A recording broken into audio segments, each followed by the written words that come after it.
Welcome back. Another study out of Canada in the Journal of Anaesthesia. This is really, we have an opioid epidemic, and the U.S. has it, and other nations do too. We have a global opioid epidemic. I would argue that opioids are more dangerous at this point than cigarette smoking, with the number of people who are based on just addiction, what happens from that addiction, and just the deaths from overdoses alone. But here's a great study out of Canada, just came out, that says that the proportion of individuals who reported using opioids decreased by half over a period of 12 months, they determined. In addition, subjects' pain intensity and pain-related interference scores were reduced, and their quality of life and general health symptoms scores were improved compared with baseline.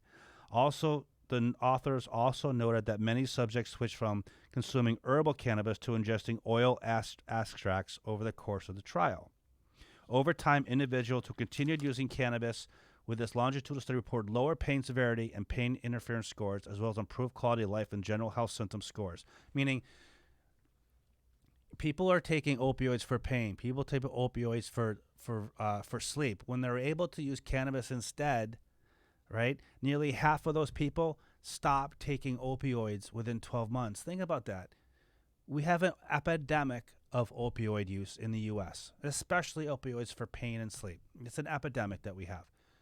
If you could take a plant and substitute that plant, and half the people would stop using those opioids, which are highly addictive and dangerous, why in God's name aren't we doing everything possible to get this plant into those people's hands? Why in God's name does it take so long to legalize this plant for medical use? In so many states that even have medical programs that are a joke.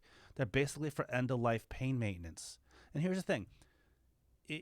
Think of the intellectual logic here. If you acknowledge that cannabis is helpful for end-of-life pain, why in God's name wouldn't you let people use it when they're not at their end of life? Right? Why wait until someone's on their deathbed to let them use this plant to help them with their pain? Why not do it before they're there? It just makes no sense at all. It makes no sense at all. But this is a great study. It's in Normal, and it also comes weeks after another study in Canada reported patients that prescribed opioids reduced their mean opioid uses by over 70% following the use of medical cannabis. So one study says half the people stop using it. Another study says the group in aggregate reduced their overall opioid uses by 70%. Think about that. You have an epidemic in this country, and you have a plant that could reduce the uses of these opioids by 70%.